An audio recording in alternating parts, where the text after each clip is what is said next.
Olá, eu sou o Rubens do Portal Aprendendo Inglês e hoje eu vou conversar com vocês sobre uma crença limitante que atrapalha demais os nossos estudos e o nosso progresso na língua inglesa, que é a crença de que nós só devemos falar quando soubermos nos expressar corretamente. Ou seja, nós somente vamos falar quando soubermos falar sem errar. Eu vou te contar uma coisa que você possivelmente vai ficar chateado. Não existe a menor possibilidade disso dar certo. Para você falar corretamente, você vai ter que falar errado, e é um processo em 4 fases. A primeira fase, você vai falar, vai errar muito, e você não vai saber que está errando. Ou seja, você não vai ter consciência nenhuma dos seus erros. Na segunda fase, você já vai falar com um pouquinho mais de fluência, e você vai continuar cometendo os erros, porém, ao cometer o erro, você já vai saber que você falou errado. A terceira fase é quando você já consegue se expressar com uma certa fluência, você já não comete mais tantos erros, e o problema nessa etapa é que você ainda não se expressa com aquelas melhores palavras, ou seja, o seu discurso é fluente, você erra pouco, mas você tem aquele sentimento de que você poderia usar palavras melhores para exprimir o que você quer. Ou seja, você já se vira muito bem, está fluente, tudo bem. E a quarta etapa, você praticamente não erra mais, você consegue empregar as palavras corretamente, quer dizer, as melhores palavras para expressar o que você quer transmitir, etc. Então, essa quarta fase seria a etapa final do seu processo para o alcance da fluência. Mas tem gente que chega assim, não, eu não quero passar pela etapa 1, pela etapa 2, pela etapa 3, eu quero entrar direto na etapa 4. A má notícia é que isso é impossível. Para você chegar na etapa 4, você tem que passar necessariamente pelas 4 etapas. Então, você precisa, o quanto antes, se livrar dessa inibição de falar errado.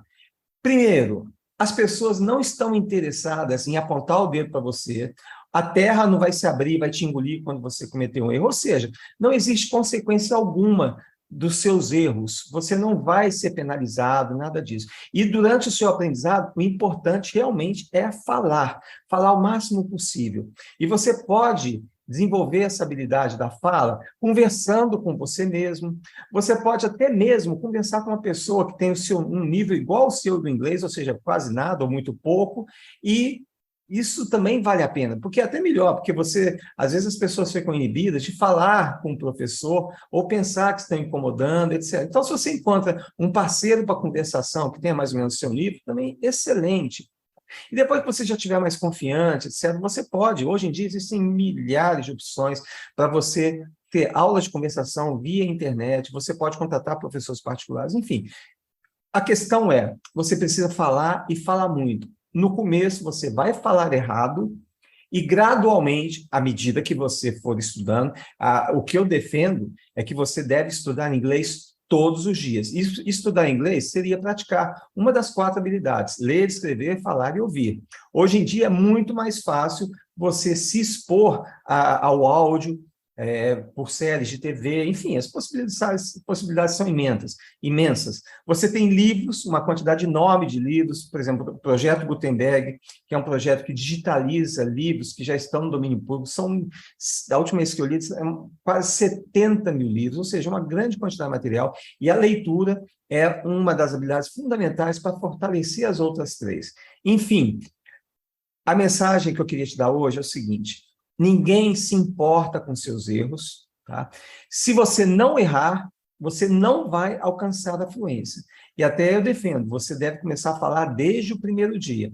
No meu portal, eu disponibilizo um deck do Anki, que é um software de repetições passadas, chamado Classroom Language. Quer dizer, você vai ter aulas, então eu coloquei lá 40 frases que você deve memorizar para poder se comunicar numa sala de aula sem falar português.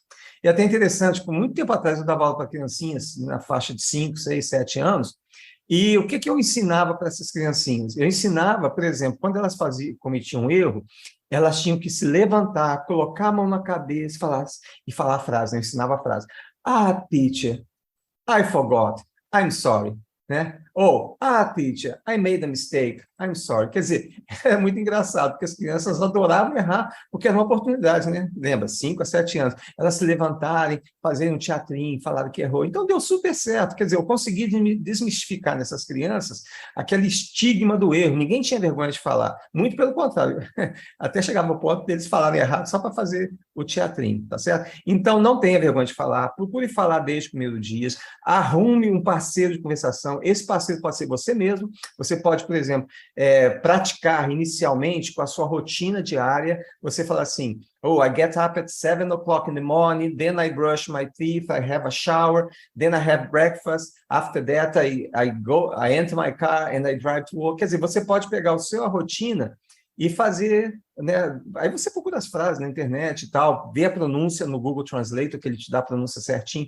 Enfim, você pode começar dessa forma, não é complicado, tá? E você pode já praticar, falar, você vai praticando, né, na cabeça, conversando com você mesmo. Arruma um parceiro de conversação, ou então vá num site da internet, eu vou colocar aqui alguns aqui na descrição do vídeo. Enfim, o importante é que você fale e não tenha medo de errar. Quanto mais você se livrar dessa limitação, mais rápido você vai alcançar a fluência. E até o que eu gostaria de citar, a poliglota Catolombe, que ela falava mais de 20 anos, ela era húngara, ela faleceu com 90 e poucos anos no ano 2001, 2003, e ela colocou uma fórmula da fluência. É a perseverança, né, mais a constância, dividido pela inibição. Então, se você tem perseverança, não desiste, você tem constância, estuda todos os dias. Isso daí, dividido pela inibição, é igual à fluência. Ou seja, quanto mais próximo do número 1 estiver a sua inibição, ou seja, o número 1 significa que você não tem inibição nenhuma. Então, mais rápido você vai alcançar a fluência, tá certo? Finalmente, é isso. A mensagem é essa. Não tenha medo de errar. Aceite que o erro faz parte do processo e que se você não aceitar isso, vai demorar muito, possivelmente você não vai alcançar a fluência. Tudo bem? Então, por hoje é só. Muito obrigado. Até a próxima.